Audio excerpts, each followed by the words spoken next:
Hello friends, मैं हूं पंकज सोनी और पंकज एजुटेक यूट्यूब चैनल में आप सभी का स्वागत करता हूं।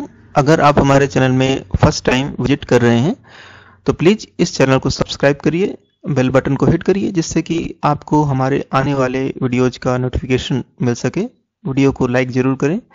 अगर आपके मन में कोई प्रश्न है तो हमें कमेंट करना ना भूलें। इस वीडियो को अपने दोस्तों, मित्रों, परिवारजनों के साथ अवश्य शेयर करिए जिससे कि वो इस वीडियो का लाभ उठा सकें।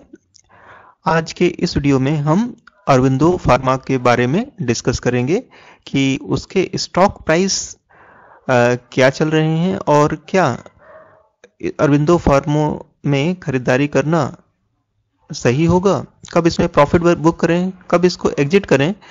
इसके फंडामेंटल एनालिसिस करेंगे, इसका टेक्निकल एनालिसिस करेंगे। उसके बेसिस पर हम आपको बताएंगे कि कब इसमें एंट्री की जा सकती है जिससे कि आपको अधिकतम प्रॉफिट हो। तो इन सभी चीजें जब डिस्कस होंगी इस वीडियो में, तो ये वीडियो जो है थोड़ा सा लंबा हो गया है, तो आपको पेशेंस के साथ पूरा वीडियो देखना होगा जिससे कि आप किसी भी जानकारी से वंचित ना रहें और इसके आधार पर अगर आप कोई डिसीजन लेते हैं तो वो डिसीजन सही हो। तो इस वीडियो को स्किप ना करें, वीडियो को पूरा देखें, तभी आपको इसका लाभ मिल सकेगा। आप हैं ग्रो की वेबसाइट में। इसके मोबाइल ऐप भी उपलब्ध है, इसको आप मोबाइल फोन पर डाउनलोड कर सकते हैं। ग्रो के माध्यम से स्टॉक में निवेश कर सकते हैं, शेयर खरीद सकते हैं, बेच सकते हैं, म्यूचुअल फंड में निवेश कर सकते हैं, फिक्स डिपॉजिट ओपन कर सकते हैं और साथ ही यूएस स्टॉक्स में भी निवेश कर सकते हैं। तो अभी तक अगर आपने ग्रो में अपना अकाउंट ओपन नहीं किया है तो डिस्क्रिप्शन में जाइए, वहां पर लिंक को क्लिक कीजिए और ग्रो में फ्री में अकाउंट आप ओपन कर सकते हैं। इसमें अकाउंट ओपन करना बेहद ही आसान है और बहुत ही जल्दी इसमें अकाउंट ओपन कर सकते हैं। ट्रेडिंग अकाउंट और डीमैट अकाउंट भी ओपन कर सकते हैं। तो चलिए आज का वीडियो हम शुरू करते हैं। अरविंदो फार्मा।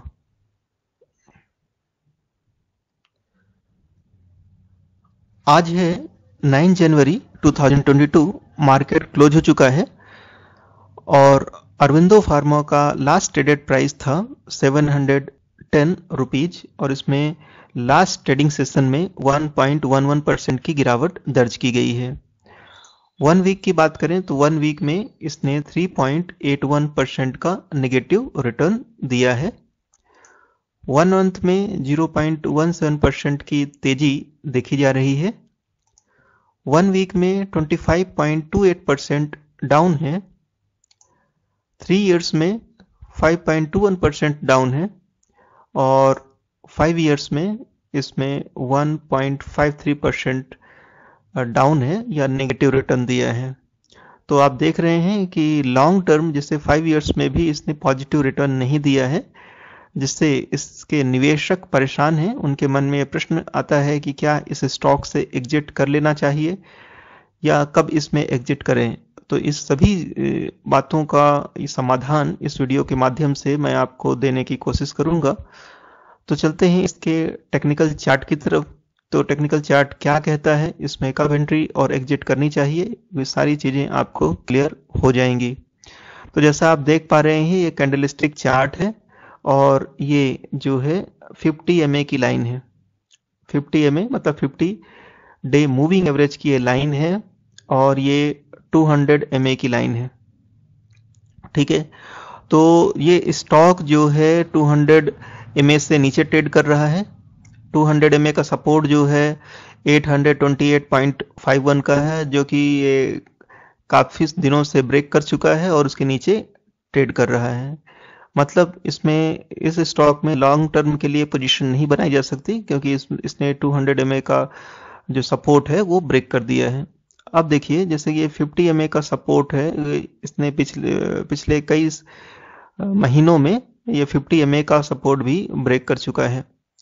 अब देखिए इधर पे इसको 50 MA का सपोर्ट मिला है यहाँ पर और 50 MA का सपोर्ट जो है 690 रुपीज का है और उसके बाद इसने थोड़ा सा इसके स्टॉक में जंप आया है, ग्रोथ दिखी है। तो अगर ये स्टॉक आपको 690 के आसपास मिलता है तो वो आपके लिए शॉर्ट टर्म के लिए अच्छी बाइंग हो सकती है। मैं उसके टारगेट भी बता देता हूँ कि क्या टारगेट मिल सकते हैं। जब आप इसको 690 के लेवल पर बाई करेंगे तो आपको टारगेट दिख सकते हैं। फर्स्ट टारगेट आपको दिखेगा 745 का टारगेट मिल जाएगा आपको फर्स्ट टारगेट। सेकेंड टारगेट जो है आपको 755 का टारगेट दिख सकता है और लॉन्ग टर्म में आपको 771 के टारगेट भी दिख सकते हैं। तो इन लेवल्स पर आप खरीदारी करके चल सकते हैं और जो आप स्टॉप लॉस मेंटेन करेंगे वो स्टॉप लॉस होगा आपका 663 का स्टॉप लॉस आप मेंटेन करके इसमें ट्रेडिंग कर सकते हैं। लेकिन जब तक इसको 200 MA का सपोर्ट नहीं मिलता है, इसका मतलब अगर ये स्टॉक जो है 828 तक मूव नहीं करता है और उसमें सस्टेन नहीं कर पाता है 828 का लेवल, तब तक आप इसमें लॉन्ग टर्म की बाइंग ना करें तो ज़्यादा बेहतर होगा। अब चलिए हम इसका परफॉर्मेंस देख लेते हैं कि स्टॉक की कैसी परफॉर्मेंस रही है। जैसा कि आप देख पा रहे हैं टुडेज लो इसने जो बनाया है 707.30 का है और टुडेज हाई जो है 723.00 का है और अब हाई बनाने के बाद ही वापस इसमें गिरावट हो चुकी है। 52 वीक लो की बात करें तो 52 वीक लो जो है 620 रुपीज का है और 602.50 का है। 52 वीक हाई जो है 1063.90 का है। तो ये स्टॉक अपने 52 वीक हाई से इसमें बहुत तेज गिरावट हो चुकी है और 52 वीक लो की तरफ ये बढ़ गया है। ओपन प्राइस है इसका 722 और प्रीवियस क्लोज है 717.95। वॉल्यूम जो है अच्छे वॉल्यूम पर ये ट्रेड कर रहा है। 12,52,895 का इसका वॉल्यूम है और जो इसको वैल्यू ट्रेड हो चुकी है वो है 89 करोड़ की वैल्यू जो है ट्रेड हो चुकी है। अब देखिए एनालिस्ट का क्या मानना है इस स्टॉक के बारे में। तो एनालिस्ट बोल रहे हैं 83% एनालिस्ट इसमें खरीदारी की सलाह दे रहे हैं कि आप इस स्टॉक को खरीद के चल सकते हैं। 10% जो है होल्ड करने की सलाह दे रहे हैं कि स्टॉक में होल्ड करके चलिए और 7% एनालिस्ट इसमें सेल करने की सलाह दे रहे हैं। तो ओवरऑल रेटिंग जो है इसकी बाई की आती है और जो इसमें 29 एनालिस्ट ने इसके फंडामेंटल्स और टेक्निकल की जांच करके ही आपको ये रिपोर्ट दी है। अब हम इसके फंडामेंटल्स आपको बताएंगे कि इसके फंडामेंटल्स कैसे हैं। तो जैसा आप देख पा रहे हैं स्क्रीन में, इसका जो मार्केट कैप है 42,067 करोड़ का इसका मार्केट कैप है। पी रेशो 7.89 का है। पी इसका बहुत कम हो गया है। पी जो है 7.89 है। अगर किसी स्टॉक की जो पी है 20 से कम है तो वो स्टॉक अच्छा माना जाता है। तो पी के दृष्टि से ये स्टॉक अच्छा है। 7.89 पर अवेलेबल है ये आपको। पीबी जो है पीबी भी बहुत कम हो चुका है इसका 1.92 का है। मतलब 1 रुपए की चीज आपको 1 रुपए 92 पैसे में मिल रही है। इंडस्ट्री पी जो है 28.49 का है। तो अरविंदो फार्मा का स्टॉक जो है अपने इंडस्ट्री पी से बहुत नीचे ट्रेड कर रहा है। आरओई इसकी बहुत अच्छी है। रिटर्न ऑन इक्विटी 27.53% की है। ईपीएस जो है 89 का है। डिविडेंड यील्ड 0.63% की है। बुक वैल्यू जो है 399.67 की है। तो इस स्टॉक के फंडामेंटल्स तो अच्छे लग रहे हैं। तो फंडामेंटल के बेसिस पर आप इस स्टॉक में निवेश कर सकते हैं। लेकिन टेक्निकल्स अभी भी बहुत खराब बने हुए हैं जैसा कि मैंने आपको टेक्निकल चार्ट में दिखाया था। अब इसके फाइनेंशियल्स भी हम आपको बता देते हैं। क्वार्टरली बेसिस पर इसके फाइनेंशियल क्या हैं। इसके रेवेन्यू जो हैं क्वार्टर ऑन क्वार्टर कुछ इस तरह से हैं। सितंबर 20 में इन्होंने जो रेवेन्यू जनरेट किया था 6,483 का है। दिसंबर 20 में इन्होंने रेवेन्यू जनरेट किया वो कम हो चुका है 6,365। इनके रेवेन्यू लगातार गिर रहे हैं। मार्च 21 में इनका रेवेन्यू 6,001 पर आ गया। जून 21 में 5,702 का रेवेन्यू जनरेट किया इन्होंने, जो कि लगातार इनका रेवेन्यू कम हो रहा है। सितंबर 21 में इनके रेवेन्यू में थोड़ी सी इंप्रूवमेंट दिखी और इन्होंने रेवेन्यू जनरेट किया 5,942 का। प्रॉफिट अगर देखेंगे तो प्रॉफिट में काफ़ी फ्लैट या नेगेटिव प्रॉफिट ये दिखा रहे हैं। सितंबर 20 में इन्होंने प्रॉफिट रिपोर्ट किया 806 करोड़ का। दिसंबर 20 में इन्होंने अच्छा खासा प्रॉफिट कमाया 2,946 और इसके बाद मार्च 21 में 802 जून 21 में 770 और सितंबर 21 में 697। तो इनके प्रॉफिट जो हैं लगातार गिर रहे हैं क्वार्टर ऑन क्वार्टर। नेटवर्थ की बात करें तो नेटवर्थ में अच्छी खासी तेजी दिख रही है मुझे। सितंबर 20 में इनका नेटवर्थ था 18,342 करोड़, मार्च 21 में 21,930 करोड़, सितंबर 21 में 23,418 करोड़ का इनकी नेटवर्थ रिपोर्ट हुई है। ईयर ऑन ईयर इनके रेवेन्यू में क्या चेंज है आपके स्क्रीन के सामने है। तो ईयर ऑन ईयर इनके रेवेन्यू में अच्छी खासी ग्रोथ देखने को मिल रही है। जैसे कि 2017 में इन्होंने रेवेन्यू रिपोर्ट की है 15,090 करोड़, 2018 में 16,500 करोड़, 2019 में 19,564 करोड़, 2020 में 23,099 करोड़, 2021 में 24,775 करोड़। तो ईयर ऑन ईयर इनके रेवेन्यू में एक अच्छी ग्रोथ देखने को मिल रही है, जैसे कि आप फिगर्स देख पा रहे हैं। अब हम प्रॉफिट की बात कर लेते हैं कि प्रॉफिट ईयर ऑन ईयर क्या इनके प्रॉफिट आए हैं। तो प्रॉफिट में भी एक अच्छी तेजी के संकेत मिल रहे हैं। जैसे कि 2017 में इन्होंने प्रॉफिट रिपोर्ट किया था 2302, 2018 में 2423, 2019 में 2365 करोड़, ये सभी फिगर्स करोड़ में हैं। 2020 में 2845 और 2021 में इन्होंने एक अच्छा प्रॉफिट जनरेट किया है 5335। नेटवर्थ की बात करें तो नेटवर्थ में भी अच्छी खासी तेजी देखने को मिल रही है। 2017 में इन्होंने नेटवर्थ जनरेट की 9372, 2018 में 11680, 2019 में 13891, 2020 में 16825 और 2021 में 21930 करोड़। ये सभी फिगर्स करोड़ में है। तो रेवेन्यू नेटवर्थ भी आप ईयर ऑन ईयर जैसा देख रहे हैं, इसमें अच्छी तेजी के संकेत मिले हैं और अच्छा रेवेन्यू, अच्छा नेटवर्थ इन्होंने रिपोर्ट किया है ईयर ऑन ईयर बेसिस पर। अब इस कंपनी के कारोबार के बारे में आपको बताएंगे कि इस कंपनी का बिजनेस क्या है, क्या चीज़ ये मैन्युफैक्चरिंग करते हैं, कौन कौन से देशों में इनका व्यापार चलता है। ये सारी जानकारी आपको इस वीडियो के माध्यम से मिलने जा रही है। तो Aurobindo pharma limited is a pharmaceutical company. The company is engaged in producing oral and injectable generic formulation and active pharmaceuticals integrants API. Its product portfolio is spread over 7 therapeutic product areas including antibiotics, antiretrovirals, cardiovascular, central nervous system, gastroenterological, anti-allergies and anti-diabetics. It is engaged in developing a range of oncology and hormonal products. It is also developing inhalation and dermatology products such as pressurized material dose inhaler.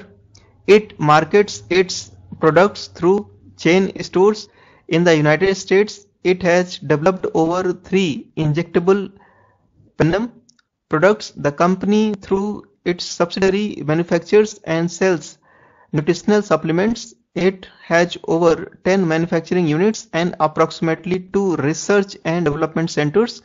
The company, in addition to marketing its products domestically, also markets its products globally in over 150 countries. तो Aurobindo pharma के products जो हैं 150 countries में cell किए जाते हैं। Pharma company है, कई तरह के इनहेलर्स और डायबिटिक्स के मेडिसिन तैयार करते हैं, कार्डियोलॉजी के भी मेडिसिन तैयार करते हैं। अच्छी खासी कंपनी है, पॉपुलर कंपनी है। पेरेंट ऑर्गेनाइजेशन इसकी है अरबिंदो फार्मा लिमिटेड के नाम से। इसके मैनेजिंग डायरेक्टर हैं मिस्टर के नित्यानंद रेड्डी। एक कंपनी स्थापित हुई थी 1986 में। 35 इयर्स कंप्लीट हो चुके हैं इस कंपनी को। एनएससी सिंबल जो है औरो फार्मा के नाम से है। ये अरबिंदो फार्मा के लोगो हैं। शेयर होल्डिंग पैटर्न की बात करें तो प्रोमोटर्स की अच्छी खासी होल्डिंग देखने को मिल रही है। 51.83% की होल्डिंग है। फॉरेन इंस्टीट्यूशंस की 21.71% की होल्डिंग है। रिटेल एंड अदर्स की 12.64% की इसमें होल्डिंग दिख रही है। अब टॉप म्यूचुअल फंड्स की बात करेंगे जिन्होंने इसमें इन्वेस्ट करके रखा है। यूटीआई आर्बिट्रेज फंड 1.79% की होल्डिंग है। डीएसपी आर्बिट्रेज फंड की 1.72% की होल्डिंग है। एचडीएफसी हाइब्रिड इक्विटी की 1.44% की होल्डिंग है। IDFC स्टर्लिंग वैल्यू फंड की इसमें 1.36% की होल्डिंग है। तो ये है होल्डिंग। अरविंदो फार्मा में फ्यूचर एंड ऑप्शन में भी ट्रेडिंग की जा सकती है। अरविंदो फार्मा ऑप्शन चेन के बारे में आपको बता देता हूँ। टॉप अरविंदो फार्मा जो ऑप्शंस अवेलेबल हैं वो है अरविंदो फार्मा 800 कॉल है 27 जनवरी 22 और इसका करंट मार्केट प्राइस है 3.55 और इसमें 18.39% की गिरावट दर्ज की गई है। अरविंदो फार्मा 740 इसका करंट मार्केट प्राइस है 11.25 और इसमें 21.88% की गिरावट आ चुकी है। अरविंदो फार्मा 720 और इसमें करंट मार्केट प्राइस है 17.60 और इसमें 20.54% की गिरावट है। अरविंदो फार्मा 750 27 जनवरी 22 करंट मार्केट प्राइस 9.05 और इसमें 22.65% की गिरावट आ चुकी है। फ्यूचर की बात करें तो 27 जनवरी का फ्यूचर है और इसका करंट मार्केट प्राइस है 711.55, इसमें 1.07% की गिरावट है। अरविंदो फार्मा 24 फरवरी 2002 फ्यूचर की बात करें तो 713.45 करंट मार्केट प्राइस है, इसमें 1.19% की गिरावट है। और 31 मार्च फ्यूचर 22 फ्यूचर की बात करें तो 714.45 इसका करंट मार्केट प्राइस है और 1.46% की इसमें गिरावट दर्ज की गई है। इवेंट्स देख लेते हैं। इवेंट्स में देखिए 17 नवंबर 21 को लास्ट टाइम इन्होंने डिविडेंड दिया था 1.5 रुपीज का और ये है 150% इसकी फेस वैल्यू का। जो न्यूज़ निकल कर आ रही हैं अरविंदो फार्मा की कि अरविंदो फार्मा लॉन्चेस कोविड-19 ड्रग। तो अरविंदो फार्मा ने कोविड-19 की ड्रग लॉन्च की है और इस ड्रग का नाम है मोलनुपिराविर और इन्होंने इंडिया में ये ड्रग लॉन्च की है। अरविंदो फार्मा लॉन्चेस कोविड-19 drug molnupiravir in India. Aurobindo pharma names K Nityananda Reddy as managing director और ये 1 वीक पुरानी न्यूज है। चलिए हम आपको ईटी न्यूज की तरफ ले चलते हैं। आप हैं the economic times E paper पर और इसमें एक काम की खबर निकल कर आ रही है कि एक्सिस सिक्योरिटीज की तरफ से ये रिपोर्ट है कि बाई अरविंदो फार्मा, आप अरविंदो फार्मा को बाई करके चल सकते हैं और उन्होंने टारगेट दिया है इसका 900 रुपीज का टारगेट दिया है। चलिए फुल रिपोर्ट पढ़ते हैं इसकी। Axis Securities has buy call on Aurobindo Pharma with a target price of 900. The current market price of Aurobindo Pharma is rupees 701.75. तो 701.75 पर 900 का उन्होंने टारगेट दिया है। The time period given by analyst is 1 year when Aurobindo Pharma Limited price can reach defined target. Aurobindo Pharma Limited incorporated in the year 1986. It is large cap company. तो इन्होंने 1 year का time frame दिया है कि 1 साल के अंदर ये जो है 900 को टच कर सकता है इसका प्राइस जो है और 900 का जैसे ही टारगेट अचीव होता है तो आप प्रॉफिट बुक कर सकते हैं। अभी इसमें जैसे फर्दर गिरावट होती है इस स्टॉक में तो आप बाय ऑन डिप्स की स्ट्रेटजी अपना सकते हैं क्योंकि एक लार्ज कैप कंपनी है और जब टारगेट आएगा तो इससे कई गुना प्रॉफिट आपको हो सकता है।